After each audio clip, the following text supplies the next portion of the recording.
This is a chocolate fudge pinwheel, but it's not a cookie.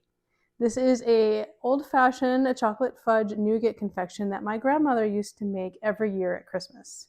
I wanted to recreate these without refined sugar in a slightly healthier way so that I could enjoy them again, but I didn't have the recipe. I don't know where she got it. I don't know if she made it up or if it was passed down, but I couldn't find a recipe in her recipe box.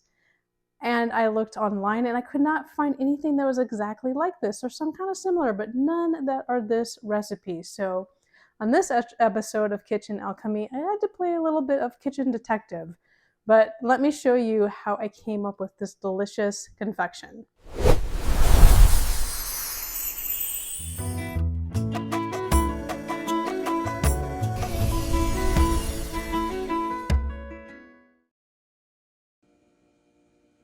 You know, we never think of asking things when some of our loved ones are around to tell us the answers. You know, we think of them later as we come across them in life that we just took for granted when we were kids, and that was one of them. These were out on our Christmas dessert buffet every single year, and I helped with a lot of the desserts, but that was one that she always made on her own, so I guess it was a little bit of a secret. The only thing I really knew is that she used chocolate chips to make hers, and so I am using these date-sweetened chips. You could use a completely unsweetened chip, but the chip helps give it the right texture. As you'll see, it needs to be kind of dense so it can hold together when we roll it. That is the only thing I really had to go on, so I had to do a little sleuthing to figure out how to make the right kind of fudge. I did a lot of research on proper fudge making. I also consulted my great-grandmother's old cookbooks. There's 2 volumes of this size, and they are a wealth of information on cooking. They came out in the 1950s. And so much information, but they have an old-fashioned fudge recipe I went off of to get the technique. You know, I had to use a lot of different ingredients, but the technique for making fudge is the same whether you're using the honey or the sugar. To get that right consistency, you need to do the proper technique. So this recipe has a lot of family history with it, and so I am excited to share this with you as a fun family journey. And if you have made this, or someone in your family made this, or you ate it when you were growing up, or if you've seen a recipe for this one online with the chocolate nougat roll, please let me know in the comments, because I just have not been able to find it. I don't know if it's unique or what.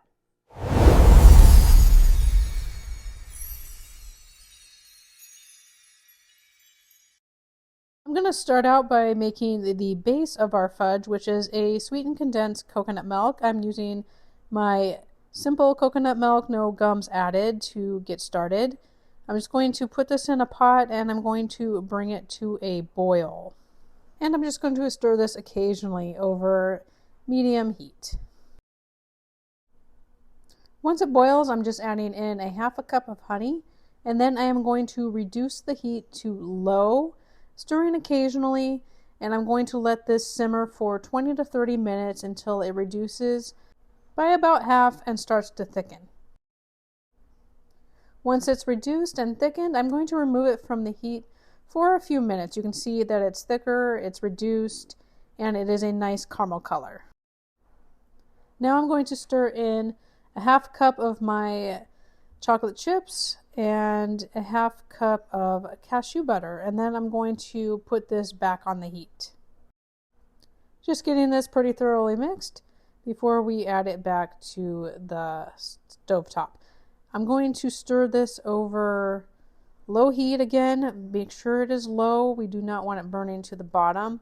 Stir it occasionally, and what we're doing is we are increasing, we're going to get this up to 210 to 220 degrees Fahrenheit. Remove it from the heat again. What's happening here is that when it gets to this temperature, the oil from the cashew butter will start to separate. This is completely normal. It will get fixed as soon as we start doing our beating. Once it cools down, this is fine, even though it looks a little alarming. It is actually totally what we want at this stage. I'm going to pour this into a bowl and I'm going to let it cool down. We want it to cool down to between 110 and 120 degrees, so it needs to cool about 100 degrees. This will take a little bit of time, probably about 30 minutes to an hour or so.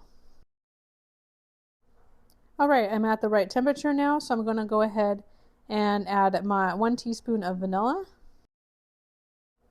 And now I'm going to use my electric mixer to beat this starting at low and then increasing to medium speed. This will take about 5 to 6 minutes to get the consistency that I want. We're almost there. The chocolate chips make this a pretty dense fudge, so a stand mixer would be great here. But we got there, and so we've got a nice, smooth, creamy fudge. Now I'm just going to move on to the final step, which is to chill the fudge to get it to set up to the right consistency.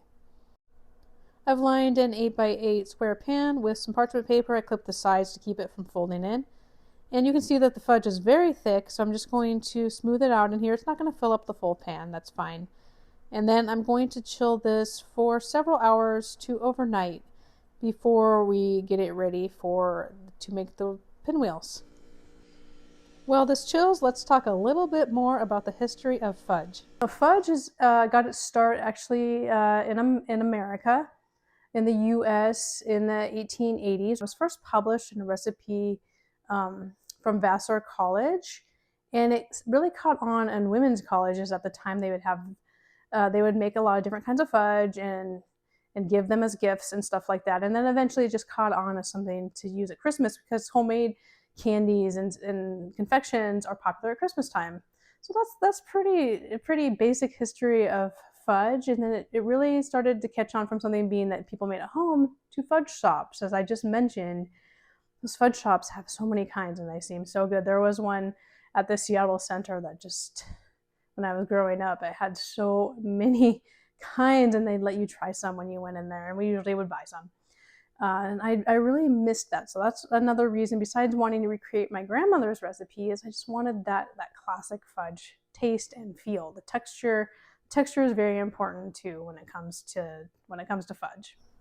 And now it's time to get started on our nougat filling. I've got half a cup of cashew butter, half a teaspoon of vanilla, 1/4 cup of coconut flour, and 1/4 cup of honey. And I'm keeping this part of the recipe very simple. I'm just adding all these ingredients into a bowl, and then I am going to beat it until it is nice and creamy. And quick note, if you are following strict SCD and you don't want to use chocolate, you could probably make this using my white fudge, which is all specific carbohydrate diet friendly. It doesn't use chocolate, but it does use cocoa butter, and it goes through the same technique of beating it as it cools. You could use that and make your nougat, and I thought it would be really pretty to make one to where there were 2 different colors, to add a little color to either the fudge or to the nougat to get like a red or a green. That would be very pretty, and I will probably try that sometime, but for this I wanted to recreate my grandma's recipe as close as I could. Some of the recipes I've seen online that are similar have a peanut butter filling with chocolate fudge, but I just haven't seen this one with the white nougat. I chilled this overnight, and now I've let it come up to room temperature so it can roll it out a little easier. You don't want it to be very cold. You want it to get set up, but you don't want it to be super cold. So I'm just going to put this on some parchment paper, put another piece over it, and then I'm going to use a rolling pin to make it a little bit thinner. We don't want it any more than a 1/2 inch thick or so.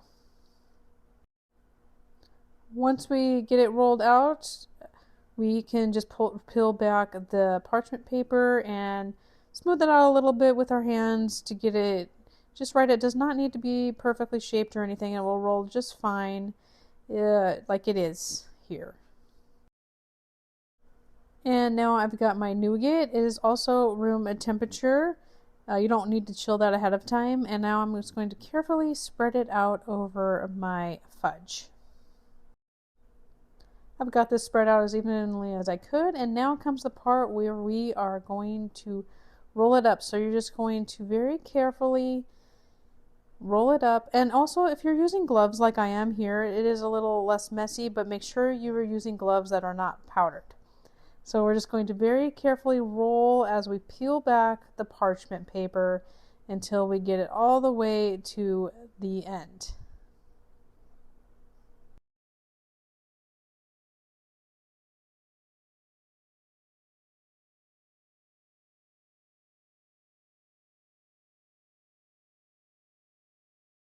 And this is optional, but we always had nuts on ours, so I'm going to take a half cup of chopped walnuts, and then I'm going to roll my fudge pinwheel into the walnuts to try to coat both sides the best I can. This is a little bit tricky, but just do the best you can.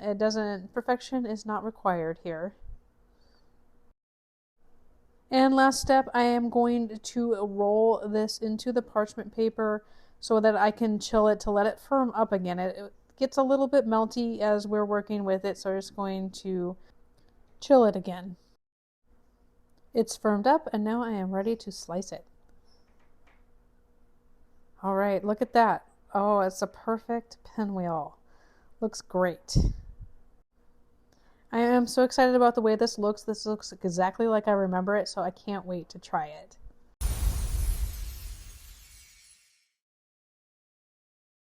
You can see this recipe required a little bit of patience. You got to get all those right temperatures and chill it. And like so many of my recipes where you're trying to get a perfect texture, there usually is an amount of chilling time or waiting time involved, but it's totally worth it. So let's try it.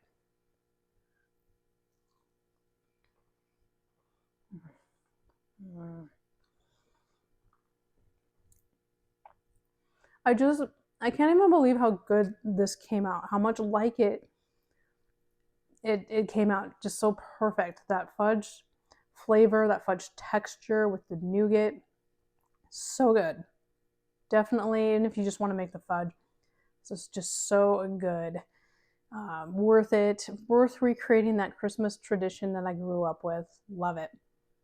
This was like the one thing that, it would be out every year. My mom would be like, don't eat too much because it's pretty rich, but it was hard to resist it. But totally good. This will last me a little bit of time because I've got the whole batch here. I hope you enjoyed learning about my grandmother's lost fudge pinwheel recipe, and let me know if you try to make this or if you try to make the chocolate fudge. I'd love to hear about it. And I will see you in the next one.